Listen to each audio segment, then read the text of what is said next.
नींद में। देखो सर इसको अलग तरीके एक ही सर तुम दोनों बनाते हैं, फिर नोट्स तो सेम ही होगा।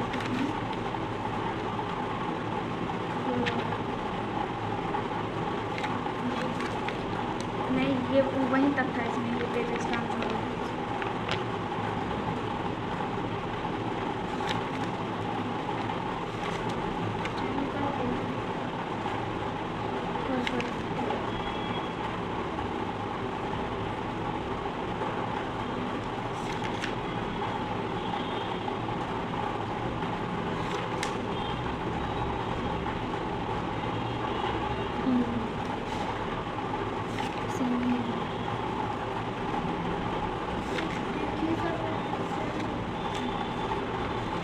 कहाँ तक समझ में आता है तुमको? ऐसा नहीं था। हाँ ऐसा नहीं, बाकी इधर समझ में आ गया। फिर पूरा समझे जहाँ तक छूटा है ना, बस यहाँ से कोई बात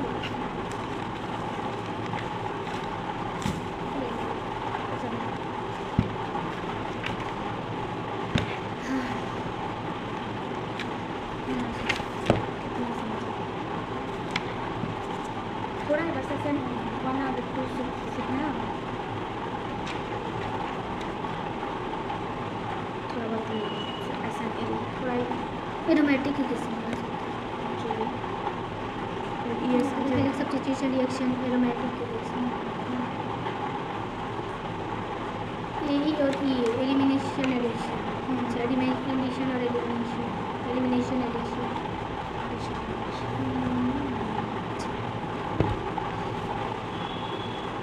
ऑर्गेनिक रिएक्शन में देखो रिएक्शन मैकेनिज्म दिया हुआ है, ठीक है, मतलब कि तुमको रिएक्शन कैसे होता है उसको मैकेनिज्म को समझना है, ठीक है। जैसे इसमें तुम्हारा दिया हुआ है, ठीक है, ये तुम्हारा रिएक्टेंस हो गया। इसमें दो रिएक्टेंट है ना, तो जिस पे अटैक होता है ना वो तुम्हारा सबस्ट्रेट होता है, बताए थे ना कल। और फिर जो अटैक करता है वो तुम्हारा रिएक्टेंट होता है। ये रिएक्टेंट हुआ और ये हाँ हाँ, ये रिएक्टेंट करेगा वो रिएक्टेंट और जो रिमूव होता है ना उसके जगह पे रिप्लेस जिस पे अटैक होगा वो तुम्हारा सबस्ट्रेट हो जाएगा, ठीक है। ऑर्गेनिक रिएक्शन में तुम्हारा मतलब उसका मैकेनिज्म की सबको समझना ही कैसे होता है, कौन डिस्प्लेस होता है, कौन किसको डिस्प्लेस कर रहा है, याद रखना बस वही चीज़ करना होता है। नहीं इसको ना तुम प्रैक्टिस करते जाओ तो हो जाएगा, थोड़ा बहुत तो याद करना ही पड़ेगा समझ के। और बाकी इसमें यही है कि कौन किसको डिस्प्लेस कर रहा है, कौन अगर जुड़ रहा है, किस मैकेनिज्म के थ्रू जुड़ रहा है, बस। देखो ऑर्गेनिक रिएक्शन में रिएक्शन का टाइप होता है, उसका मतलब उसके जुड़ने मतलब कौन निकल रहा है, कैसे अटैक कर रहा है, किधर से अटैक कर रहा है, उसी के बेसिस पे ना तुम्हारा ये ऑर्गेनिक रिएक्शन का टाइप बना हुआ। जैसे तुम्हारा हो गया सब्स्टिट्यूशन रिएक्शन, एलिमिनेशन रिएक्शन और एडिशन रिएक्शन और रीअरेंजमेंट रिएक्शन। सब्स्टिट्यूशन रिएक्शन में क्या होता है, सब्स्टिट्यूट मतलब डिस्प्लेस कर रहा है, उसके जगह पे दूसरा कोई और जैसे यहाँ पे तुम्हारा और, ठीक है। एक ग्रुप आएगा, एक ग्रुप जो आएगा ना एक को हटा के और खुद लग जाएगा, वो तुम्हारा सब्स्टिट्यूशन हो गया। मतलब उसको सब्स्टिट्यूट कर देना, डिस्प्लेस कर देना। एक ग्रुप आया मतलब एक ग्रुप आया और एक ग्रुप हटा ना तो उसकी जगह पर कोई और आ गया। सब्स्टिट्यूशन रिएक्शन मतलब कि एक को हटा करके रिप्लेस करके उसके जगह पर खुद सब्स्टिट्यूट कर देना। हाँ जैसे ये तुम्हारा ग्रुप इस पे आएगा और इसको हटा के खुद लग जाएगा, सब्स्टिट्यूट कर देना, ये तुम्हारा सब्स्टिट्यूशन रिएक्शन। बाकी एलिमिनेशन रिएक्शन में कि किसी को एलिमिनेट कर देना, हटा देना, ठीक है। तो यहाँ पे दिया होगा ना एलिमिनेशन रिएक्शन।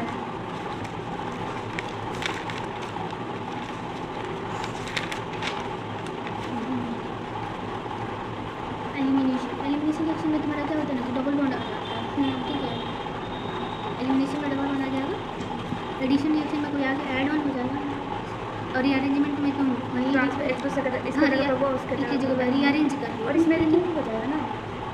हाँ एक ग्रुप हटेगा ना तो दूसरा ग्रुप आ जाएगा, मतलब एक ग्रुप जो आएगा ना वो लगे हुए ग्रुप को जिसको लिविंग ग्रुप बोलते हैं उसको हटा कर खुद ही उसके जगह पे वही मतलब इसमें रिमूव होगा, लेकिन इसमें एक ही कंपाउंड के अंदर रीअरेंजमेंट होगा, इसमें अदर कंपाउंड कोई नहीं आएगा, एक ही कंपाउंड के अंदर तुम्हारा रीअरेंजमेंट चलता है। इसमें रीअरेंजमेंट इसमें चलेगा, हाँ एक ही कोई कंपाउंड रहेगा उसके अंदर रीअरेंजमेंट, मतलब एक ग्रुप उसी कंपाउंड के मतलब मॉलिक्यूल्स के अंदर एक ग्रुप यहाँ से हट के और कहीं यहाँ पे वही मतलब पोजीशन से पोजीशन तुम्हारी रीअरेंजमेंट रिएक्शन हो जाता है। तब तुम्हारा सब्स्टिट्यूशन रिएक्शन पहले इसका तो वही है कि एक ग्रुप आएगा और फिर जिस दूसरे को जो हाँ दूसरे को रिमूव को जिसको हम लिविंग ग्रुप बोलते हैं जो रिमूव होता है उसको हटा के खुद ही लग जाएगा। यही है तुम्हारा। अब देखो इसको ना तुम लोग को मतलब बता रहे तुम लोग जैसे जब कर रही हो ना तुम लिख के प्रैक्टिस किया करो। तुम्हारा ऑर्गेनिक जो है ना लिख जितना लिखोगे ना उतना तुम्हारा क्लैरिटी आएगा। जैसे सब्स्टिट्यूशन रिएक्शन तुम लिखे ना सब्स्टिट्यूशन रिएक्शन में क्या होता है, ठीक है। लेकिन और ऐसे दिमाग में बस लिखते जाना और डालते जाना। तुम्हारे जैसे कि सब्स्टिट्यूशन में क्या होगा, एक ग्रुप आएगा और दूसरे ग्रुप को सब्स्टिट्यूट करके हटा के और खुद ही वहाँ पे लगे। जैसे अब यहाँ पे आया ऐसे ऐसे करके और इस तरह आया, इसको हम लिविंग ग्रुप बोले जो हटा उसको, तो CH3 वो है तुम्हारा ऐसा। और ये तुम्हारा निकल जाएगा प्लस। अब देखो इसका मैकेनिज्म तुम चलो क्या होगा। इसका मैकेनिज्म में देखो सबसे पहले ये तुम्हारा CH3 है, ये Cl है और तुम्हारा ये OH है। क्या जब ये रिएक्शन होता है तो देखो इन दोनों बॉन्ड से जुड़ा हुआ है ना, तो भाई इन दोनों को बॉन्ड टूटेगा तभी तो ये आके इस पर अटैक करेगा। ये जाएगा टूट के तब इसका जगह खाली होगा तब नहीं आएगा यहाँ पे, क्योंकि इसका ऑलरेडी वैलेंसी कंप्लीट है। तो कोई भी मॉलिक्यूल जो बना रहता है वो स्टेबल होता है तभी बना रहता है। तब इसका स्टेबिलिटी को तुम खत्म करोगे तब ये फिर क्या होगा, अनस्टेबल होगा और अनस्टेबल होगा तो फिर रिएक्शन करेगा। जो कोई भी चीज़ अनस्टेबल होता है ना तभी रिएक्शन करता है, ठीक है। ये तुम्हारा मॉलिक्यूल पहले से जुड़ा हुआ इसके बॉन्ड को तोड़ेगी, ये बॉन्ड टूट के अलग होगा, फिर इस पर चार्ज आएगा, अनस्टेबल होगा तब ये इसके साथ फिर रिएक्शन करेगा। तो फिर अब देखो अब वो अलग केस है तुम्हारा एनर्जी देना फिर बॉन्ड को। ऑब्वियसली कोई भी बॉन्ड एनर्जी से जुड़ा ही हुआ होता है उसको उस बॉन्ड देखो जैसे अब टीचर लोग क्या समझाते हैं कि मतलब कोई बॉन्ड बना हुआ है फिर उसको तोड़ने में कोई तीसरा एनर्जी देता है, तो वो आदमी का केस ले रहे हैं कि मतलब दो इंसान के बीच में अगर अच्छा बॉन्डिंग है तो फिर तीसरा आता है तो उसमें लुका छुपी खेलता है ना, मतलब कि बुरा भला करता है उस टाइप का तुम्हारा इंडक्शन। तो यहाँ पे तुम्हारा बॉन्ड तोड़ने के लिए तुम एनर्जी देती हो, जितना भी दो एनर्जी दोगी, क्योंकि ये बॉन्ड जो होता है एनर्जी कंटेनिंग होता है, स्टेबल होता है। तुमको इसको तोड़ने के लिए कुछ एक्स्ट्रा एफर्ट जैसे इंसान एफर्ट लगाता है किसी चीज़ को तोड़ने के लिए, बॉन्डिंग को तोड़ने के लिए, उसी तरीके तुमको ये केमिकल बॉन्ड को तोड़ने के लिए जितना एनर्जी इसका रिलीज हुआ रहता है बनने में ना उतना एनर्जी तुमको देना होता है तोड़ने में। तो उतना एनर्जी तुम जिस तोड़ने में दोगी ना तो फिर ये बॉन्ड टूटेगा, इस पर चार्ज आएगा, फिर ये अनस्टेबल होगा। जो ओबियसली जो अनस्टेबल होता है वही तो रिएक्शन करता है, जो स्टेबल रहेगा वो क्यों ही मतलब इधर उधर करेगा। ये अनस्टेबल होगा फिर ये आएगा अपना रिएक्शन करेगा, क्योंकि इस मॉलिक्यूल को हम पहले तोड़ेंगे, एनर्जी तोड़ेंगे। तो अब तुम्हारा क्या होता है ना इन दोनों के बॉन्ड में कुछ तुम्हारा ये रहेगा EN डिफरेंस रहेगा। जैसे क्लोरीन का कुछ अलग होता है और इसका कुछ अलग होता है। क्लोरीन का जो तुम्हारा EN होता है ना वो ज़्यादा होता है, ठीक है, और तुम्हारा ये कार्बन का कम होगा। ये जो ऐसे ये हाइड्रोजन और ये हाइड्रोजन और ये हाइड्रोजन। अब बॉन्ड तोड़ोगे ना तो जब बॉन्ड टूटता है ना तो इन दोनों के बीच में इलेक्ट्रॉन रहता है ना, और जब भी बॉन्ड टूटता है तो जो ज़्यादा EN का रहता है ना उसके साथ इलेक्ट्रॉन शिफ्ट हो जाता है। तो ये क्या करेगा, खींच लेगा, फोर्स लेगा अपना, और इसका EN कम होगा तो ये दे देगा आराम से, ये टूट के दे दिया। जब इलेक्ट्रॉन शिफ्ट होगा तो क्या होता है, माइनस चार्ज आता है, और जहाँ से हटेगा उसके वहाँ पे प्लस चार्ज आएगा। जितना इस पर माइनस उतना प्लस, तभी तो दोनों में न्यूट्रल हुआ है ना इस बॉन्ड में।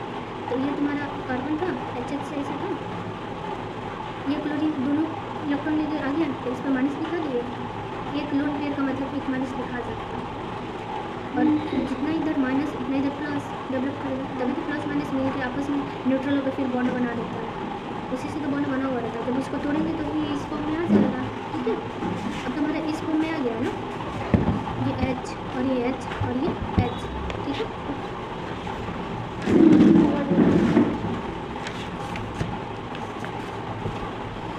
ये तुम्हारा प्लस क्लोरीन माइनस। अब इसको ना स्टेप वाइज उठाया जाता है, तुम तब समझ तो रही हो।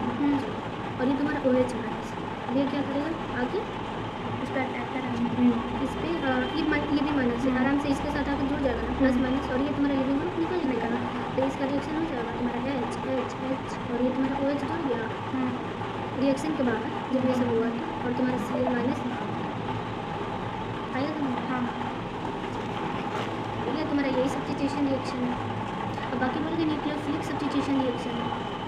न्यूक्लियोफिलिक मतलब कि ये जो होता है ना न्यूक्लियोफाइल मतलब जिसके पास इलेक्ट्रॉन रिच रहता है उसको न्यूक्लियोफाइल होता है, ठीक है। तो इसके पास इलेक्ट्रॉन देख रहे हैं ना, तो इसको हम बोलेंगे न्यूक्लियोफाइल। और ये भी तो तुम्हारा न्यूक्लियोफाइल ही है ना, जब ये माइनस इसमें भी इलेक्ट्रॉन तो इसमें क्या हो रहा है, न्यूक्लियोफाइल का सब्स्टिट्यूशन हो रहा है, न्यूक्लियोफाइल का सब्स्टिट्यूशन हो रहा है। मतलब एक न्यूक्लियोफाइल आ रहा है और दूसरा न्यूक्लियोफाइल निकल रहा है। यही हो गया तुम्हारा न्यूक्लियोफिलिक सब्स्टिट्यूशन रिएक्शन, ठीक है। न्यूक्लियोफाइल आकर के वो एक लिविंग ग्रुप पे हाँ एक न्यूक्लियोफाइल आएगा दूसरे और एक न्यूक्लियोफाइल निकल जाएगा, वही ना लिविंग ग्रुप हट जाएगा। हाँ उसको जिसको लिविंग ग्रुप बोलते हैं हटना। ये तुम्हारा न्यूक्लियोफिलिक सब्स्टिट्यूशन रिएक्शन हो गया। अब इसका दो टाइप होते हैं, SN1 मतलब SN1 nucleophilic substitution reaction, unimolecular nucleophilic substitution reaction, और तुम्हारा एक होता है bimolecular nucleophilic substitution. Unimolecular substitution reaction जिसको SN1 बोल रही है और बाईमोलिकुलर SN2 बोल रही है। इसका टाइप हो गया ये, ठीक है। अब इसका देखो और और मैकेनिज्म याद रखना होता है क्या? एक बार मैकेनिज्म समझ लेना, उसके बाद से समझ लोगी तो अब तुमको ये समझ समझ नहीं, समझना ही है, याद नहीं होना। याद नहीं मतलब मतलब मैकेनिज्म को याद भी नहीं कर सकती हो। नहीं मतलब जैसे कि अगर पूछते टेस्ट में किसका मैकेनिज्म कैसे होगा, अगर ये रिएक्शन ना डाल के कोई और भी रिएक्शन हो, हाँ तो फिर इससे भी इसी तरह वैसे process स्टेप चलेगा। वही रहे, हाँ बस मॉलिक्यूल तुम्हारा अलग हो सकता है, ठीक है। बाकी दूसरा एग्जाम्पल देख लो, मैकेनिज्म पूछ सकता है वैसे, बोर्ड में पूछता है, बोर्ड में पूछना होता है, नीट में तो नहीं पूछेगा। नीट में नहीं पूछेगा, लेकिन तुम आसानी तो है, उसको ध्यान में रखते हुए चलो ना। और याद करने का तरीका कॉपी लेना है, 2 3 4 बार लिखते जाना है, अपने आप ही दिमाग में सेट हो जाएगा। हम भी तो ऐसे ही किए और अच्छा भी लगेगा लिखोगे, और जितना बार लिखोगे ना उतना तुम्हारे दिमाग में चलते जाएगा सेट हो, और फिर तुम्हारा इंटरेस्ट बढ़ते जाएगा इसमें। देखो कोई भी सब्जेक्ट को ना, फिजिक्स केमिस्ट्री बायोलॉजी, तुम अगर पढ़ रही हो समझ में आते जा रहा है तो तुम्हारा इंटरेस्ट उसमें बढ़ते जाएगा। जितना तुम भागने की कोशिश करोगी ना, सोचोगे कि मैकेनिज्म याद करना पड़ेगा, लिखना पड़ेगा, तो फिर तुम्हारे मन में नेगेटिविटी आती है। सोचो ना कि तुम कितना भारी लग रहा है, फिर ये तो है ना। अब इसी को बोलते हैं मेहनत, तो मेहनत करो, और जितना मेहनत करोगे उतना तुम्हारे लिए आसान है, इजी है ना। हाँ तो है ना। अब इसको अब ऑर्गेनिक यही लिखने का ही खेल है, जितना कॉपी भरो ना उतना तुम्हारा दिमाग बढ़ेगा। देखो इसको करो आराम से। तुम लोग ना कॉपी भी एक्स्ट्रा लाना ना, कि मतलब यहाँ पे तुम खुद से करोगे ना तो कॉन्फिडेंस आएगा। अब देखो ये तुम्हारा H, ये तो तुम्हारा न्यूक्लियोफाइल क्या होता है, जिसमें तुम्हारा इलेक्ट्रॉन मतलब रिच स्पीसीज कोई भी है तुम्हारा न्यूक्लियोफाइल होता है।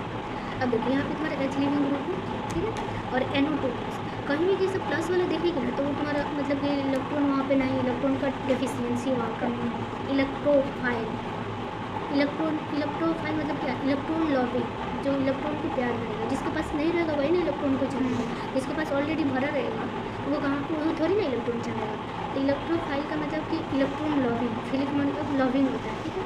तो कि वो स्पीसीज जिसके पास इलेक्ट्रॉन नहीं रहता है उसको हम इलेक्ट्रोफाइल बोलते हैं, यानी कि वो स्पीसीज इलेक्ट्रॉन को चाहता है, ठीक है, इलेक्ट्रॉन को अट्रैक्ट करेगा। अब ये और किसके पास ऑब्वियसली इलेक्ट्रॉन नहीं रहेगा, जो कि जनरली जो प्लस कंटेनिंग स्पीसीज रहता है ना वो तुम्हारा इलेक्ट्रोफाइल रहता है, ठीक है। जैसे NO2 प्लस, यहाँ पे प्लस है यानी इसके पे इलेक्ट्रॉन का डेफिशिएंसी है, तो ये तुम्हारा इलेक्ट्रोफाइल हो गया। और न्यूक्लियोफाइल जिसके पास इलेक्ट्रॉन ज़्यादा है, हाँ वो तुम्हारा न्यूक्लियोफाइल, और ये तुम्हारा इलेक्ट्रोफाइल जिसके पास इलेक्ट्रॉन का कमी है। तो ये तुम्हारा न्यूक्लियोफिलिक सब्स्टिट्यूशन हो गया, जिसमें SN1 SN2 आ जाएगा। और दूसरा तुम्हारा अब इसमें क्या होगा, इलेक्ट्रोफिलिक सब्स्टिट्यूशन।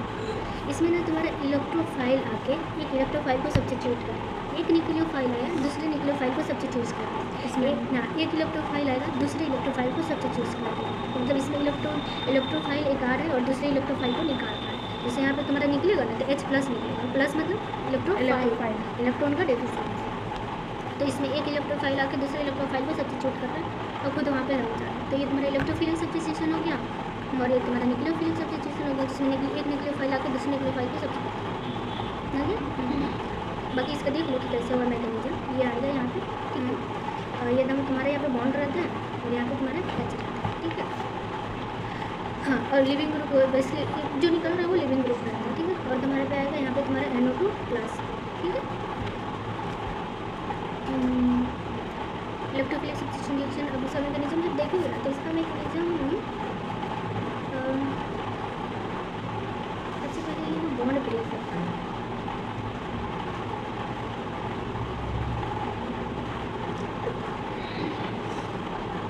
रेजोनेंस मिलेगा, हाँ रेजोनेंस लगेगा। इन जनरल अभी देख लो मैकेनिज्म, ये तुम्हारा है ना बेंजीन, और ये तुम्हारा न्यूक्लियोफाइल था प्लस वाला। तो एक न्यूक्लियोफाइल मान लो यहाँ पे अटैक करेगा, ठीक है, और ये ऐसे तुम्हारा निकल जाएगा। तो जब ये टूटेगा तो फिर यहाँ पे कार्बन और हाइड्रोजन है, तो हाइड्रोजन तुम्हारा कम ईएन वाला होता है ना, तो फिर वो अपना कार्बन ज़्यादा ईएन वाला होता है तो ये अपना ले लेगा। तो यहाँ पे अगर माइनस आएगा, ठीक, और ये तुम्हारा प्लस H प्लस का फॉर्म में निकल जाएगा इलेक्ट्रोफाइल, और दूसरा इलेक्ट्रोफाइल यहाँ पे माइनस आई है ना, तो यहाँ पे आके तुम्हारा जुड़ जाएगा तो हो जाएगा तुम्हारा ऐसे प्लस और माइनस अपन जुड़ा टू, और एक तुम्हारा इलेक्ट्रोफाइल ये तुम्हारा इलेक्ट्रोफिलिक सब्स्टिट्यूशन रिएक्शन हो गया ना। ये तीसरे एग्जाम्पल से फ्री रेडिकल सब्स्टिट्यूशन रिएक्शन, मतलब एक रेडिकल आएगा और दूसरे रेडिकल में सब्स्टिट्यूट कर देगा।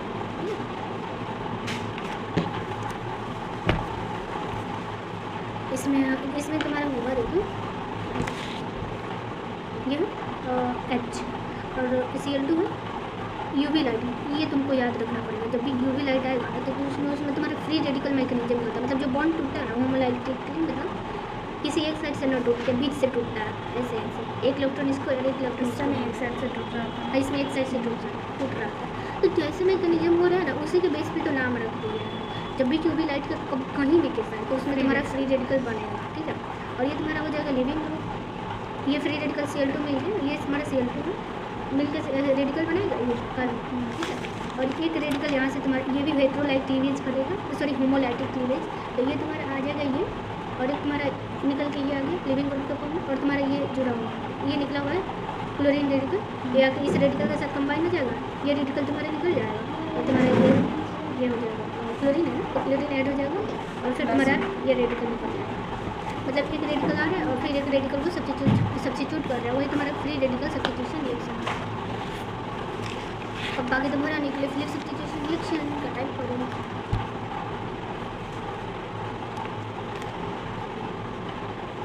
वो क्या है न्यूक्लियोफिलिक में तुम्हारा SN2 SN1 SN2 और SNA, और फिर SN में तुम्हारा SNE को बोलो उसको डायरेक्ट, पहले बायोमोलिकुलर ही बना देंगे सर। SN2 को फिर देखो इसमें सबसे पहले न्यूक्लियोफिलिक सब्स्टिट्यूशन रिएक्शन वो तो तुम्हारा क्लियर है। एक न्यूक्लियोफिल आएगा जैसे न्यूक्लियोफिलिक फाइल को सब्स्टिट्यूट करेगा वही तुम्हारा न्यूक्लियोफिलिक सब्स्टिट्यूशन रिएक्शन हो गया। कंसीडर SN2 रिएक्शन, ये तो तुम्हारा क्लियर है ना। ये तुम्हारा लिविंग ग्रुप कोई भी रहेगा इन जनरल लिविंग ग्रुप, ठीक है। और एक न्यूक्लियोफाइल आया अटैक किया, न्यूक्लियोफाइल ऐड हुआ और लिविंग ग्रुप मतलब दूसरा न्यूक्लियोफाइल निकल गया मैकेनिज्म निकल। और जो ये तुम्हारा जो स्टेप होगा जब न्यूक्लियोफाइल तुम्हारा आएगा, ठीक है, SN2 में, इसमें क्या होता है एक तरफ एक ही उसमें स्टेप होता है, एक पीछे से तुम्हारा न्यूक्लियोफाइल आता है, पीछे से बैठा है, हाँ एक साइड से आता है और दूसरी साइड से निकल जाता है। SN2 में यही होता है, सिंगल स्टेप रिएक्शन होता है। और सिंगल स्टेप हो तो वही तुम्हारा RDS भी हो जाएगा। RDS का मतलब क्या, रेट डिटरमाइनिंग स्टेप, और RDS का मतलब रेट डिटरमाइनिंग स्टेप जो रिएक्शन स्लो होता है, ठीक है।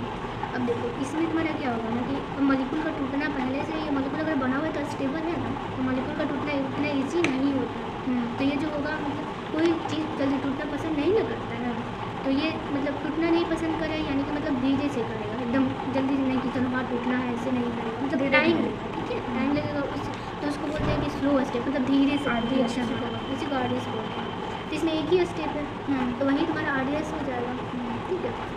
एक तरफ से न्यूक्लियोफाइल आएगा और दूसरी तरफ से न्यूक्लियोफाइल निकलेगा, मतलब एक तरफ से तुम्हारा बॉन्ड फॉर्मेशन हो रहा है, दूसरी तरफ से बॉन्ड ब्रेक हो रहा है, यही स्टेप होता है। This reaction completes in simple, लेकिन एक मिनट डेल माइनस जो है न्यूक्लियोफाइल है ना, न्यूक्लियोफाइल डेल माइनस नहीं होता है। अब रिएक्शन का नाम मतलब इसको पार्शियल पॉजिटिव चार्ज में डिनोट करते हैं, ठीक है। रिएक्शन के time this reaction completes in simple step through the क्या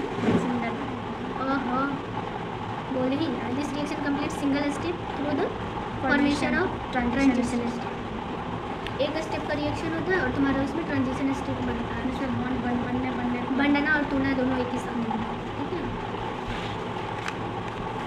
both attack of nucleophile and removal of leaving group reaction simultaneously, वही एक ही साथ बॉन्ड बनना और एक ही साथ होता है, और एक स्टेप का रिएक्शन ही होता है और वो भी हमारा होता है transition step. SN2 reactivity proportional to stability of transition state, है ना। और ये governing factor for the stability of transition state is steric, मतलब कि reaction stability of transition state SN2 का रिएक्टिविटी डिपेंड करता है ट्रांजिशन स्टेट का स्टेबिलिटी, ठीक है। जितना तुम्हारा ट्रांजिशन स्टेट स्टेबल होगा ना, उतना जल्दी तुम्हारा रिएक्शन होगा, क्योंकि कोई भी रिएक्शन स्टेबिलिटी की तरफ ही जाना चाहता है ना। तो अब तुम्हारा आगे आएगा स्टेप, तो फिर जितना देखो जितना स्टेबल तुम्हारा ट्रांजिशन स्टेट उतना फास्ट रिएक्शन होगा, ठीक है। Governing factor for stability of transition state is stability. अब स्टेबिलिटी ऑफ ट्रांजिशन स्टेट किस पे डिपेंड करेगा? मतलब हमको बोला गया ना कि हाँ SN2 का जो रिएक्शन होगा वो ट्रांजिशन स्टेट के स्टेबिलिटी पे डिपेंड कर रहा है, ठीक है। तो उसका कौन सा फैक्टर को हम देखेंगे कि हाँ ट्रांजिशन स्टेट इस फैक्टर पे डिपेंड कर रहा है कि इस मतलब ये चीज़ ट्रांजिशन स्टेट में रहेगा तो स्टेबल होगा, नहीं रहेगा तो नहीं स्टेबल होगा। वो फैक्टर तुम्हारा स्टेरिक हिंड्रेंस आता है, और स्टेरिक हिंड्रेंस के बेसिस पे तुम ट्रांजिशन स्टेट का स्टेबिलिटी डिफाइन कर रहे हो। कैसे? स्टेरिक हिंड्रेंस समझ रही हो ना, क्राउडिंग भी, ठीक है। तो अब हिंड्रेंस क्राउडिंग के किस कैसे मतलब रिलेट करता है तुम्हारा स्टेबिलिटी ऑफ ट्रांजिशन स्टेट। तो देखो SN2 ट्रांजिशन स्टेट जितना स्टेबल रहेगा उतना फास्ट तुम्हारा SN2 रिएक्शन होगा, और ट्रांजिशन स्टेट का स्टेबिलिटी डिपेंड कर रहा है स्टेरिक हिंड्रेंस पे। तो स्टेरिक हिंड्रेंस जितना ज़्यादा रहता है ना किसी भी steric hindrance of the substrate, हाँ देखो सबस्ट्रेट तुम्हारा रिएक्शन करेगा यहाँ पे, और यहाँ पे तुम्हारा न्यूक्लियोफाइल, ठीक है। सबस्ट्रेट का जितना सबस्ट्रेट मतलब जितना हिंडर्ड रहेगा, क्राउडिंग बड़ा रहेगा ना, उतना तुम्हारा ट्रांजिशन स्टेट का स्टेबिलिटी कम हो जाएगा, कम हो जाएगा, और जितना कम होगा रिएक्शन फिर स्लो हो जाएगा। ट्रांजिशन स्टेट डायरेक्टली प्रोपोर्शनल का मतलब क्या होता है? प्रोपोर्शनल ट्रांजिशन स्टेट का स्टेबिलिटी ना, मतलब ये स्टेबल तो ये भी स्टेबल, मतलब ये स्टेबल तो रिएक्शन तुम्हारा फास्ट स्टेबल हम बोलते हैं। ये प्रोपोर्शनल का मतलब यही होता है, सपोर्ट करना, एक तरीके से सपोर्ट। तो अगर ट्रांजिशन स्टेट तुम्हारा स्टेबल है तो तुम्हारा SN2 फास्ट होगा। ट्रांजिशन स्टेट स्टेरिक हिंड्रेंस के फैक्टर पे डिपेंड कर रहा है, और वो कैसे डिपेंड कर रहा है कि जितना अगर तुम्हारा स्टेरिक हिंड्रेंस ज़्यादा है तो ट्रांजिशन स्टेट का स्टेबिलिटी जो होगा ना वो कम होगा। मतलब अगर स्टेरिक हिंड्रेंस ज़्यादा तो ट्रांजिशन स्टेट में जो ट्रांजिशन स्टेट बनेगा ना वो मतलब धीरे बनेगा। अगर तुम्हारा हिंड्रेंस कम है तो तुम्हारा ट्रांजिशन स्टेट जल्दी बनेगा, और जल्दी बनेगा तो रिएक्शन फास्ट होगा। इन दोनों का रिलेशन उल्टा है, क्राउडिंग ज़्यादा तो ट्रांजिशन स्टेट स्टेबल कम। इस पर एक दो क्वेश्चन दिखा दीजिए। आगे आ रहा है, आगे आ रहा है, टर्म में दिक्कत हो रही है। मतलब ट्रांजिशन स्टेट बोलता है ना कि हमको कम डेंसिटी चाहिए, मतलब हमको सिंपल मॉलिक्यूल चाहिए। ये थोड़ा सिंपल है, थोड़ा सा भारी है, ये थोड़ा सा भारी है। ट्रांजिशन स्टेट बोलता है कि हमको मॉलिक्यूल जो है ना वो सिंपल होना चाहिए, तो हम रिएक्शन क्या करेंगे? फास्ट। और ठीक है, वही तो बस कंसेप्ट है। इसको अगर सिंपल मॉलिक्यूल दोगी तो ट्रांजिशन स्टेट तुम्हारा क्या होगा? स्टेबल होगा। मतलब बोलेंगे हमको ना जितना सिंपल मॉलिक्यूल है उसके साथ हम उतना ज़्यादा कंपेटेबल है, उतना खुश होगा, रिएक्शन फास्ट। यही होता है समझ। तो इस रिएक्शन कब फास्ट होगा? जब तुम्हारा ट्रांजिशन स्टेट स्टेबल होगा। स्टेबल कब होगा? जितना तुम्हारा दिया हुआ सबस्ट्रेट यहाँ पे आएगा ना रिएक्शन करने के लिए, कोई ये जितना कम हिंड्रेंस रहेगा उतना ज़्यादा तुम्हारा स्टेबिलिटी, ट्रांजिशन स्टेट का स्टेबिलिटी ज़्यादा होगा तो रिएक्शन फास्ट होगा। आ रहा है जैसे इसमें देखो एग्जाम्पल से, ये तुम्हारा तीनों मॉलिक्यूल है, सबसे कम हिंडर्ड है, ये थोड़ा हिंडर्ड है, ये थोड़ा ज़्यादा है, ये सबसे ज़्यादा है।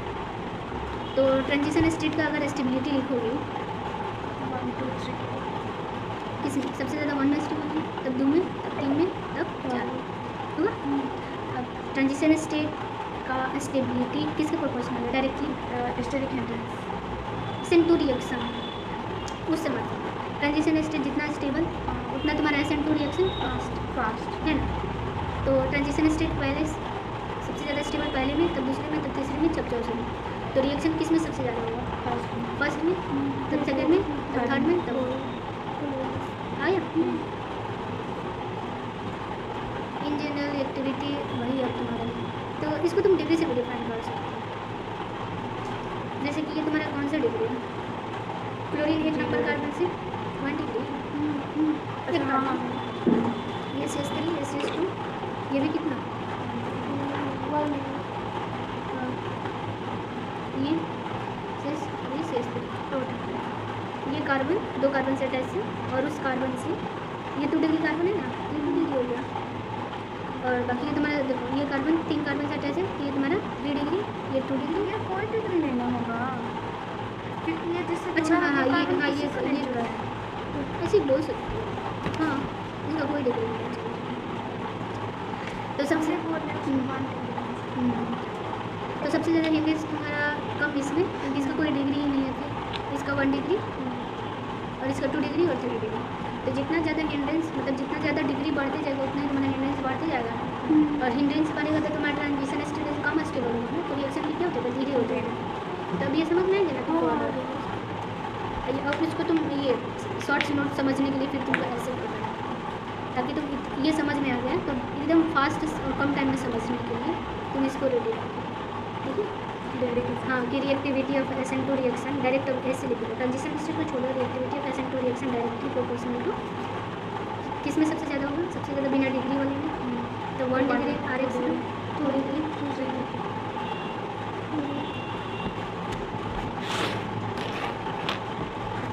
बाकी ये तुम्हारा SN2 रिएक्टिविटी इसमें सब कोई डिग्री नहीं है, बस डिफरेंस कहाँ है लिविंग ग्रुप।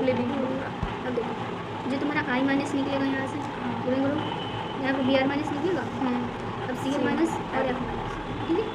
अब हम इसमें चेक करेंगे सबसे पहले कौन जाना है ना, तो तुम्हारा सबसे पहले आयोडीन निकलता है। तो जो जिसमें जितना फास्ट निकलेगा वो रिएक्शन उतना तेज़ी में होगा ना। मान लो इसमें अनिक्लियोफाइल आना है ना, निक्लियोफाइल तो ये सबसे पहले निकल जाएगा, तो निक्लियोफाइल आकर जल्दी जुड़ जाएगा। रेट ऑफ रिएक्शन मतलब सबसे ज़्यादा रिएक्शन किस में फास्ट हो रहा है, इसमें होगा तो Br में, तब Cl में, तब अब क्यों होगा देखो, इसलिए होगा जब यहाँ पे I माइनस करके निकलेगा निक्लियोफाइल, Br माइनस से ये करके निकलेगा तुमको माइनस करके। अब इसमें जो माइनस आता है देखो आयोडीन का जो होता है ना साइज बड़ा होता है, ठीक है। तो जिसका साइज बड़ा होगा, जिसके पास स्पेस होगा, उसको इलेक्ट्रॉन होल्ड करने की कैपेसिटी ज़्यादा है ना। हाँ और उसके पास इसके पास थोड़ा कम स्पेस होगा, जहाँ पे जगह रहता है वहीं पे ना कोई भी चीज़ इंसान या कोई भी चीज़ रख सकते हैं। इसके अंदर ज़्यादा स्पेस है, थोड़ा सा कम इसके अंदर है, थोड़ा सा कम इसके अंदर, इसके अंदर तो एकदम ही कम होगा। क्लोरीन का साइज छोटा है ना, तो यहाँ पे आते आते थोड़ा सा उसी होने लगा, मतलब धक्का मुक्की होने लगेगा ना। वही हम सोच रहे थे माइंड आप बोल ही दिए सर्दी होता है, ठीक है। तो सबसे पहले इसमें जाना पसंद करें, कोई इंसान जहाँ पर ज़्यादा स्पेस रहेगा वहीं पर जाना पसंद करेगा ना, तो उसी तरह इलेक्ट्रॉन की तरह है, ठीक है। तो इसलिए इसमें तुम्हारा सबसे फास्ट आगे समझ में। ऐसे पूछेगा ना। हाँ SN2 रिएक्टिविटी डिग्री से आप तो निकालेंगे, अगर ऐसे ये वाला दिया ना, इसमें डिग्री नहीं लगा, इसमें नहीं उस समय बोले डिग्री से ही निकालेंगे। इसमें डिग्री से निकालना। हाँ जैसा मॉलिक्यूल दिया रहेगा वैसे तुम निकालना, अगर ऐसे दिया रहेगा तो फिर ये वाला तुम देख लेना, और डिग्री वाला दिया रहेगा तो फिर डिग्री वाला देख ऐसे लेना, वाला दिया रहेगा तो डिग्री से देख लेना। डिग्री का ही तो डिफरेंस है इसमें, इसमें ग्रुप का लिविंग ग्रुप का डिफरेंस है, आ गया ना समझ। हाँ order of leaving group SN2 का ही है। हाँ अच्छा अगर ऐसे लिविंग ग्रुप दिया गया तब कैसे करेंगे? हाँ कि मतलब सबसे पहले सबसे फर्स्ट कौन निकलेगा तुम्हारा, अगर जैसे यहाँ पे Cl Br I माइनस दिया हुआ है, इसके जगह पे तुम्हारा अलग अलग कुछ अलग अलग भी दिया रहे तब का, ठीक है। तो जैसे इस ऑर्डर को याद रखना ताकि तुम्हारा ये यहाँ पे दिया रहे और फिर ये अलग अलग ग्रुप करके दे सकता है, तो याद रखो कि सबसे फर्स्ट कौन निकलता है पहले। OTS माइनस है Br OH2 Cl, इसको याद रखेंगे ना ताकि कहीं मिला जुला N2 प्लस OTF, ठीक है, OTF I OTS I Br Br O plus H2 OH minus plus हाँ Cl H2 और Cl याद कर लेना, ठीक है। हाँ लिख के याद कर लेना, कल लिखवा देना, याद हुआ तो कुछ इसको पढ़ाए थे सलोनी को पढ़ाए थे, ठीक है। अब इसका स्ट्रक्चर देख लो, ट्राई क्या फ्लिएट OTF का ट्राइफेट EAT क्या है उसका स्ट्रक्चर, O C है कि O है, C S है, सॉरी S होगा, O होगा, देन CF3 एंड OTS का ट्राई सिलेट कैसिलेट क्या है सल्फर ऑक्सीजन CF3 के जगह बस बेंजीन लगा दें, बस बेंजीन। फिर उसके बाद CH3 काइनेटिक्स ऑफ कैसे इंप्रूव, इसका याद रखना है दीदी। हाँ जी, इसके जगह पे दे सकता ही हो, जैसे ये सब नहीं दे के यही दे देगा तुमको। क्या मतलब कैसे? मतलब जैसे देखो इसके जगह पे ये देता है ना, हाँ। इसके जगह पे ये भी दे सकता है तुमको, तो याद समझ गए, फिर याद रखना होगा। हाँ जी बिल्कुल। ये ऐसे काइनेटिक्स ऑफ SN2, ठीक है। काइनेटिक्स में वही रेट ऑफ रिएक्शन क्या होगा SN2 का, टू सबस्ट्रेट की प्रोपोर्शनल। ऐसे इनको डायरेक्टली हाँ, रेट जो होता है ना SN2 का, वो प्रोपोर्शनल होता है सबस्ट्रेट के कंसंट्रेशन के डायरेक्टली प्रोपोर्शनल। और देखो इस रिएक्शन क्या होता है तुम्हारा SN2 का, सबस्ट्रेट हो गया तुम्हारा और न्यूक्लियोफाइल हो गया। एक ही स्टेप का होता है ना, तो एक ही स्टेप में तुम्हारा ये अटैक कर रहा होता है अच्छे से और सब लिविंग ग्रुप। लिविंग ग्रुप हटेगा। हाँ, और यही तुम्हारा RDS हो गया। RDS हो गया तो रेट डिटरमाइन स्टेप, तो इसी से तुम रेट निकालो। तो रेट में जितना तुम्हारा रिएक्टेंट होता है उसका कंसंट्रेशन का प्रोडक्ट ले लेते हैं उसका। तो कौन कौन, एक तो सबस्ट्रेट इन्वॉल्व हो रहा है इस रिएक्शन में, हाँ। RDS वाले मतलब स्लो स्टेप रिएक्शन वाले। हाँ। ठीक है, एक ही स्टेप ही है, तो उस रिएक्शन में तुम्हारा जो रिएक्टेंट पार्टिसिपेट कर रहे हैं उसका कंसंट्रेशन का प्रोडक्ट ले रहे हैं। एक तो न्यूक्लियोफाइल पार्टिसिपेट कर रहा है और दूसरा सबस्ट्रेट।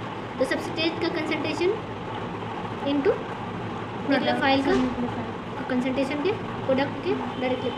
तो इसको ऐसे लिख लेते हैं कि जो रेट ऑफ रिएक्शन होता है ना तुम्हारा SN2 का, रेट ऑफ रिएक्शन वो सबस्ट्रेट के कंसंट्रेशन के डायरेक्टली प्रोपोर्शनल होता है और न्यूक्लियोफाइल के भी कंसंट्रेशन के। अब इसको तुम इक्वेशन में सेट करने के लिए आप क्या करते हैं, रेट ऑफ रिएक्शन लिखने के लिए तुम्हारा सबस्ट्रेट का कंसंट्रेशन का सबस्ट्रेट का कंसंट्रेशन और न्यूक्लियोफाइल का कंसंट्रेशन का प्रोडक्ट ले लेते हैं। ठीक है, चलो हो गया। तो तुम इसको रिएक्शन अब देखो, और रेट में जितना भी इसका सब कंसंट्रेशन रहता है ना, जैसे सबस्ट्रेट का कंसंट्रेशन और न्यूक्लियोफाइल का कंसंट्रेशन, जितना भी कंसंट्रेशन का पावर होता है ना अलग अलग रिएक्टेंट का, ठीक है, वो ऑर्डर उसका जो पावर रहता है ना वही तुम्हारा ऑर्डर हो जाता है। Rate of reaction, order of reaction, order of reaction, क्योंकि इसको SN2 बोले हैं।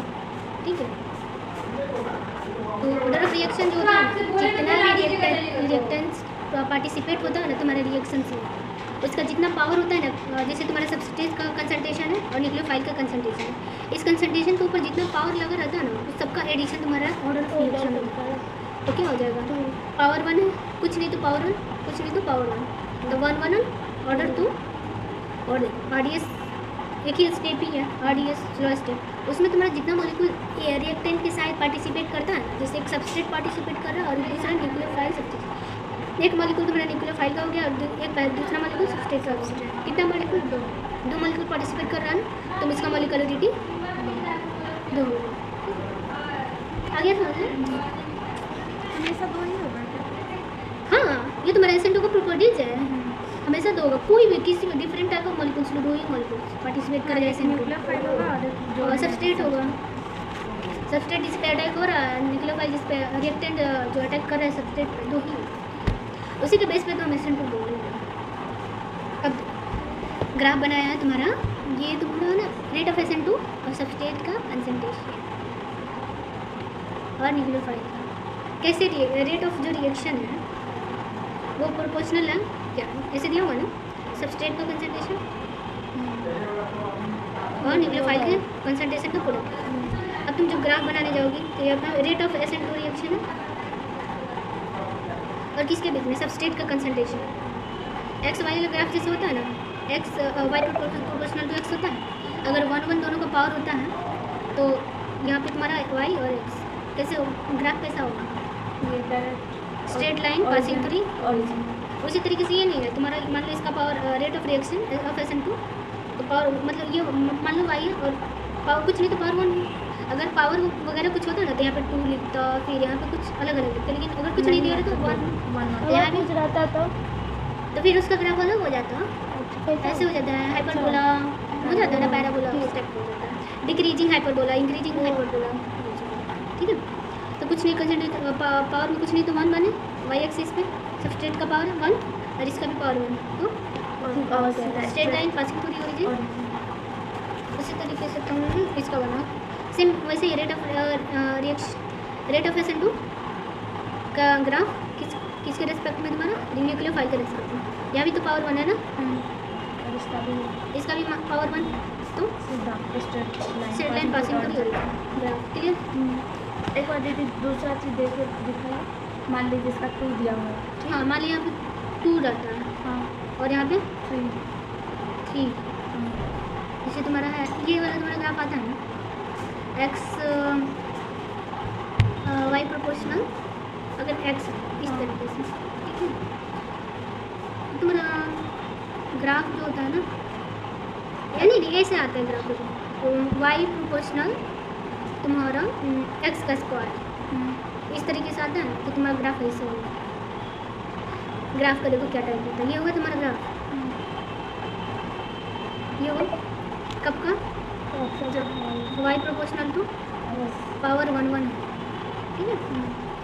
और ऐसा जब आता है ना, ये जब आता है पावर 1 से बड़ा होता है, जब पावर 2 है 3 है या फिर 1.5 है, तो तुम्हारा मतलब ऐसे- 1 से ज़्यादा। तो ये तुम्हारा इंक्रीजिंग हाइपरबोला, ठीक है।